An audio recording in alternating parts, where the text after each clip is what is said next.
Jadi segini sudah saya potong, ini sudah saya potong, nanti ketarik lagi sama yang ini tuh tidak harus imbang dulu baru kita potong. Halo sahabat bonsai semua, selamat tahun baru di 2024. Kita masih tetap bersama, berjumpa, masih bisa berinteraksi lagi. Dan sekarang saya ingin membagikan sebuah tips atau pengalaman saya tentang sebuah pohon, memproses sebuah pohon yang ini sudah saya lakukan berkali-kali dan alhamdulillah sukses. Dan sekarang saya ingin membagikan kepada teman-teman semua, terutama pemula. Saya ingin sharing tentang sebuah pohon sancang, bagaimana membuat pohon mami itu ya kawan-kawan, terutama ini pemula. Jadi ini ada beberapa contoh di depan saya dan saya awali dari sini, dari yang sebelah sini. Nah ini adalah penampakan dari pohon mami yang saya kerjakan beberapa bulan lalu. Ini mulai dari tunggul ya, cabang ini belum ada sama sekali. Dan kenapa ini sebelum imbang saya potong? Nah ini pertanyaan, dan juga saya akan berikan jawabannya untuk sahabat bonsai terutama pemula. Saya memproses pohon itu tidak harus imbang dulu baru kita potong. Jadi misal ini ya, saya butuhnya sekian, butuh sejempol tangan ini, sepertiga dari besar yang saya inginkan ini sudah saya potong. Tujuannya apa? Biar nanti nariknya ini juga bersamaan, dan besarnya ini nanti tidak akan over. Nah ini bukan tanpa maksud dan tujuan ya. Tujuan saya adalah ketika ini saya potong, ini pasti tumbuhnya berhenti. Kemudian saya akan pilih beberapa mata tunas atau terubus baru yang buat narik. Sewaktu ini narik, ini semakin besar. Nah ini juga ketarik juga, ini akan semakin besar juga. Jangan nunggu imbang dulu baru kita potong, nanti akan over dia pertumbuhannya. Kecuali untuk cabang yang sebelah bawah seperti ini. Nah seperti ini saya biarkan, dan ini saya ganggu karena pertumbuhannya lebih ke yang atas ini lebih besar lagi. Ketika ini saya ganggu, kemudian ini saya elos lagi seperti ini, saya biarkan, ini akan lebih narik menang daripada yang ini yang saya potong ini. Secara otomatis ini pertumbuhannya tidak terganggu dan lebih cepat lagi. Dan yang sebelah sini, sebelah atas, ini akan berhenti dulu. Dan nanti suatu saat ketika ini ya ada terubus baru yang narik, ini kan semakin besar, dan ini juga ikut ketarik, semakin besar. Jadi seperti itu, jangan nunggu imbang dulu baru kita potong, jangan, karena ini membuat bonsai kecil ya, bukan bonsai besar.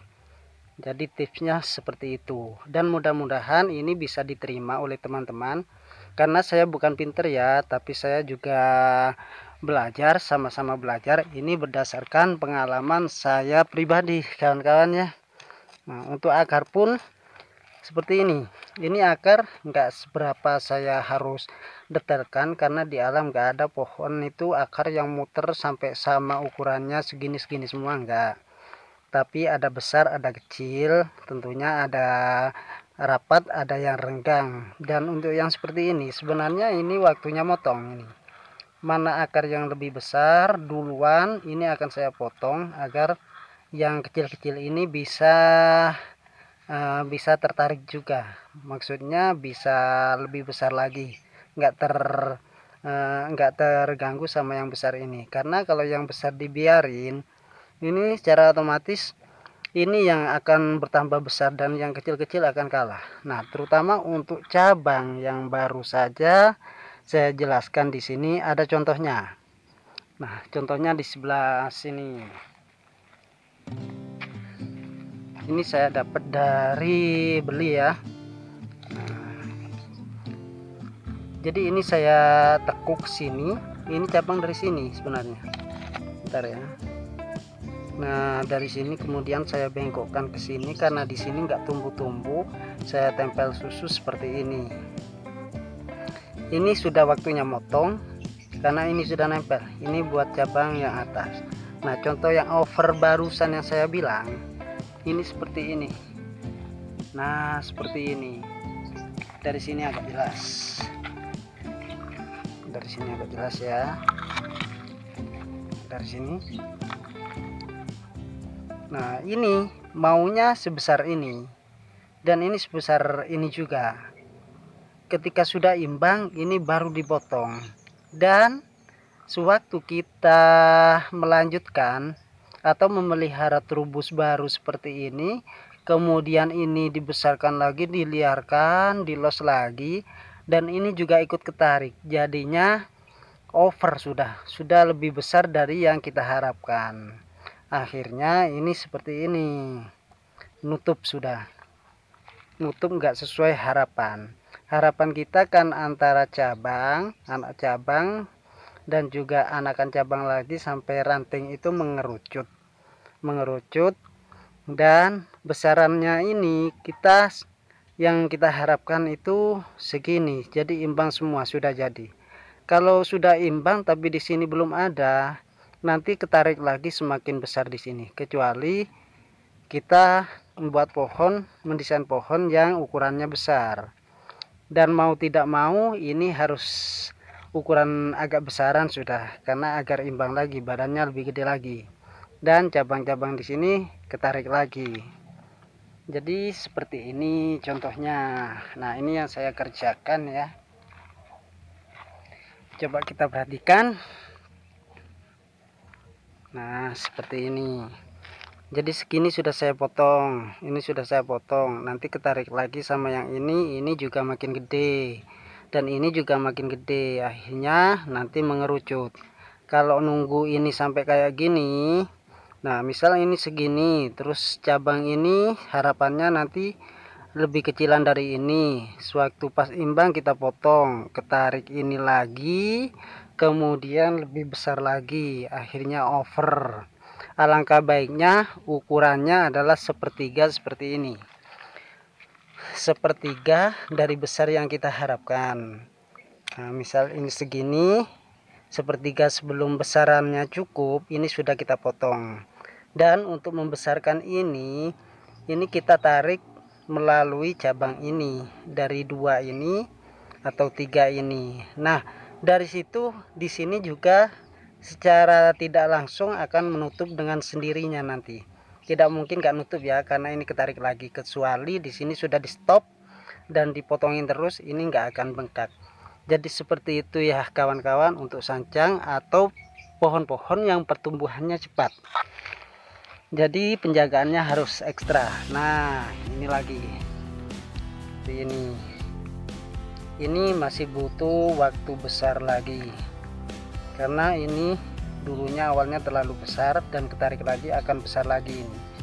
Nah, jadi ini harus lebih digemukin lagi pohon ini biar enggak over untuk cabang-cabangnya, harus lebih besar lagi.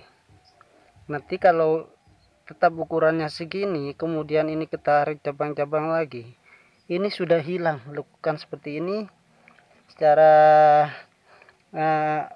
apa ya, bukan secara terus dari tadi tapi kalau sudah ikut pertumbuhan yang terlalu subur, ini akan hilang lekukan-lekukan ini, terlalu rapat nantinya.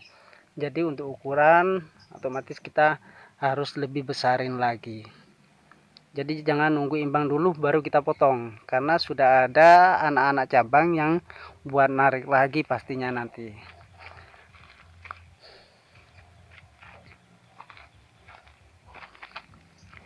Ini saya sambil kontrol akar hari ini. Ini juga waktunya potong, yang ini terlalu besar. Nah, ini akarnya keliling. Dulu nggak ada di sini, nggak ada sama sekali. Semuanya buat baru. Kecuali untuk desain pohon ukuran besar itu lebih gampang ya, dari yang mami atau small. Beneran itu ya, bener bang. Jadi gini, kalau misal kecil itu gampang, bukan gampang, tapi lebih cepat jadinya kalau menurut saya, karena besaran cabangnya itu Misal gede itu butuh selengan ngelos dari seperti ini, kalau mami kan cuma butuh sejempol tangan aja, jadi lebih cepat. Tapi jangan salah, pengerjaan pohon kecil itu lebih rumit dari pohon medium up. Oke sahabat bonsai, saya rasa itu dulu tips atau info dari saya berdasarkan pengalaman pribadi saya. Salam bonsai mania, salam satu jiwa, semoga bermanfaat ya kawan-kawan.